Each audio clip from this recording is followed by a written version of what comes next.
नमस्कार, कसे आहात आपण? मैथिलीज फूडस्टॉपमध्ये आपल्या सगळ्यांचे मनापासून स्वागत. आज आपण करणार आहोत पनीर पराठा. चुकून काय झालं, काल मी पनीर आणलं संध्याकाळी भुर्जी करू म्हणून आणि विसरून गेले.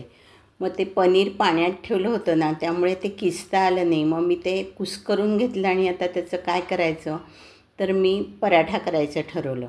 त्याच्यासाठी एक कांदा मी बारीक चिरून घेतलेला आहे, तुम्ही इथे बघू शकता. अगदी खूप किसायची वगैरे गरज नाही आहे त्याला. नंतर थोडे फ्रोझन मटार पाण्यातनं धुवून बाजूला काढून त्याच्यामध्येच 5-6 लसणाच्या पाकळ्या आणि फ्रोझन मटार मी बत्त्याने त्या बोर्डवरच ठेचून घेतलेले आहेत. असे फार काही खूप ठेचायची गरज नाही. त्याच्यामध्ये 2 मिरच्या पण मी बारीक चिरून ठेचून घातल्या आहेत आणि कोथिंबीर स्वच्छ धुवून चिरून घातलेली आहे. आणि हे सगळं एका बाऊलमध्ये मी मिक्स केलेलं आहे. त्याच्यामध्येच ते पनीर जे काही होतं ते कुस्करून टाकलं आहे. चवीनुसार मीठ घातलं आहे, थोडासा गरम मसाला घातला आहे आणि एक 8-10 मिरीचे दाणे बत्त्यानेच ठेचून त्याच्यामध्ये घालून सगळं एकत्र केलं आहे. रंग पण छान आला आहे. वरनं थोडंसं लिंबू पिळलं आहे आंबटपणा येण्यासाठी.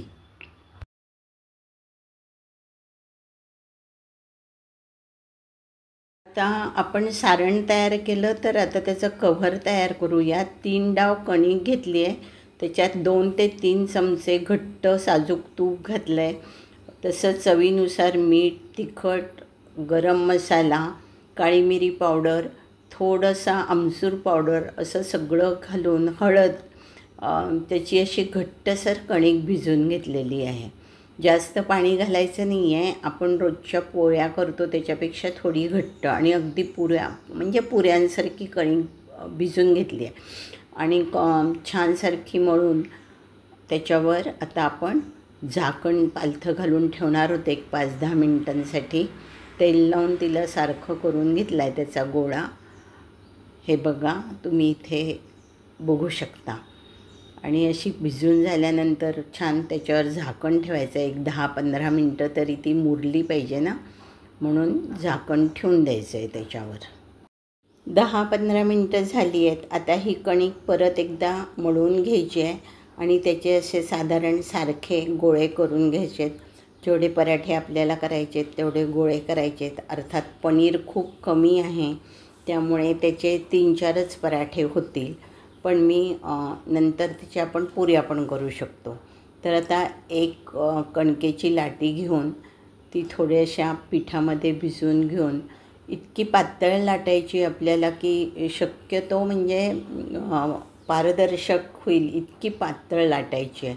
सगळ्या बाजूनी सारखी आणि पारदर्शक होईल इतकी पातळ. तुम्ही म्हणजे पापडासारखी म्हटलं तरी काही हरकत नाही. इथे तुम्ही बघू शकता कशी छान लाटली गेली आहे ते. आणि अगदी कडा म्हणजे गोल गोल झाली तर छान आहे, पण अशी झाली तरी काही हरकत नाही. आता काय करायचं, जे आपण सारण तयार केलेलं आहे ते त्रिकोणी आकारामध्ये ह्याच्यामध्ये ठेवायचं आहे. इथं मी कांदा किसून घेतलेला नाही आहे, त्यामुळे ना हा लाटताना बाहेर येऊ शकतो. म्हणून आपल्याला पोळी पातळ करायची की जेणेकरून आपण लाटलं नाही तरीसुद्धा चालेल. आता हा त्रिकोणी आकारात साधारण आणि भरपूर घालायचं आहे, म्हणजे तो खाताना एका पराठ्यातच पोट भरलं पाहिजे आपलं. आणि पातळ पोळी लाटल्यामुळे तसा काही प्रॉब्लेम येणार नाही आहे की आतनं कच्चं वगैरे राहील, असं काही नाही होणार आहे. तर इथे आत्ता तर मी सध्या गोलच सारण घालून घेतलं आहे आणि हाताने जरासं दाबून घ्यायचं आहे. आणि मुळात खालची जी बाजू आहे ती थोडी लाटताना थोडंसं पीठ टाकून ठेवायचं आहे, कारण ह्या सारणामुळे जर ते पातळ झालं आणि चिकटून बसलं तर सगळी कणिक आणि सगळंच बाहेर येईल. तर आता ह्या दोन्ही बाजूनी असे फोल्ड करून घ्यायचे आहेत. आता खालची बाजू आहे ती पण फोल्ड करून त्याचा त्रिकोणी आकार करायचा आहे बघा असा. आता कसं आहे ना, हे सगळ्यात तिन्ही बाजूनी असं छान प्रेस करून घ्यायचं आहे. भाकरी थापतो तसं तुम्ही थोडं थापून घेतलं तरीसुद्धा काही हरकत नाही. कणिक घट्ट असल्यामुळे ती बाहेर यायची म्हणजे सारण बाहेर यायची शक्यता फार कमी आहे. थोडंसं पीठ टाकून मी आता अगदी सगळ्या तिन्ही बाजूनी थोडा सारख्या आकारात तो लाटून घेणार आहे, म्हणजे कडेपर्यंत ते सारण पोचेल. हे बघा, हे असं थोडंसं पीठ लावून घेतलं आणि तो असा खूप वेळ ठेवायचा नाही आहे, पटापट करायचं आहे हे, म्हणजे तो ओला होऊन ते सारण बाहेर यायचा प्रश्नच येत नाही. असा सगळ्या बाजूनी सारखा पराठा, आणि ते पांढरी पावडर म्हणजे पीठ दिसतंय तर काही हरकत नाही, कारण आपण अगदी मंद गॅसवर हा भाजणार आहोत आणि तेव्हा वरनं तूप किंवा तेल 1 चमचा सोडून भाजायचा आहे, त्यामुळे तो खुसखुशीत पण होतो. आता हा मी एका ताटलीत काढून घेतला आहे. अजून एक पराठा मी लाटून घेतलेला आहे आणि 2 पराठे लाटून झाल्यावर तुम्ही एकाच तव्यावर दोन्ही भाजू शकता. हे बघा, आता इथं मात्र मी त्रिकोणीच भरलं आहे सारण. 2 पराठे तुम्हाला करून दाखवते आहे मी हे असे. हे बघा किती छान दिसतोय ना. नुसता असा भाजला तरीसुद्धा चालेल, पण म्हटलं ना सगळं अगदी कडेपर्यंत सारण जाण्यासाठी थोडासा तो लाटून घ्यायचा आहे. हाताने परत त्याला आपला त्रिकोणी शेप द्यायचा आहे.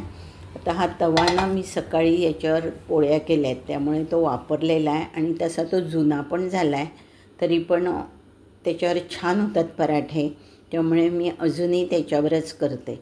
आता एका बाजूने हा मंद शेकून घेतल्यावर पलटी करायचा आहे. आधी कोरडा परत भाजून घ्यायचा आहे. ज्यांना खूप तेल तूप खायचं नाही आहे त्यांनी तेल आणि तूप वरनं नाही लावलं तरीसुद्धा चालेल, कारण आता आपण तुपाचं मोहन घातलं आहे. वरनं नुसतं असं फिरवायचं तूप. हे बघा, कणकेचे पांढरे डाग निघून गेलेत आणि पराठा अतिशय छान भाजला गेला आहे. दुसरा पण पराठा भाजून घेऊ. कडेनं जर थोडं असा फुटल्यासारखा वाटला तर ओला असतानाच हाताने दाबून तो सारखा करायचा आहे. आता ही पांढरी पिठी दिसते, पण तूप 1 चमचा चहाचा तूप मी त्याला लावलेलं आहे आणि दोन्ही बाजूनी पराठे असे शेकून घेतलेले आहेत. देताना काय करायचं, एकाच वेळेला तुम्ही असे 3 पराठे पण गरम करू शकतात छोट्या आकाराचे असले तर. आणि तूप तेल खायचं नसेल तर मी आधीच सांगितलं तुम्हाला की नुसता कोरडा भाजून घ्यायचा आहे. अशा प्रकारे आपले पराठे आता छान भाजून झाले आहेत, खरपूस रंग दिसतो आहे. आणि असे 3 पराठे मी बनवले आहेत. त्याच्याबरोबर बारीक कांदा चिरला आहे. तुम्ही ह्याच्याबरोबर डीप बनवू शकता मेयोनेज आणि सॉस घालून. पुदिन्याची चटणी, टमॅटोची चटणी, कुठल्याही प्रकारची चटणी बनवू शकता. इथे मी कांदा बारीक चिरला आहे, त्याच्यामध्ये काळी मिरी पावडर, दही, थोडीशी साखर, मीठ घालून रायता केला आहे कांद्याचा आणि थोडीशी तिखटाची पूड त्याच्यावर पसरवलेली भुरभुरलेली आहे. अशा प्रकारे ही पराठा आणि रायत्याची डिश सर्व करण्यासाठी रेडी आहे. तर मग कशी वाटली तुम्हाला माझी ही रेसिपी? जर आवडली तर लाईक करायला विसरू नका. तसेच माझा यूट्यूबवरील चॅनल व फेसबुकवरील पेज सबस्क्राईब करायला विसरू नका. अर्थातच मैथिलीज फूडस्टॉपला जे कोणी सबस्क्राईब करणार त्यांना नक्की काहीतरी नवीन ऐकायला, पाहायला, बघायला व शिकायला मिळणार. करताय ना मग सबस्क्राईब?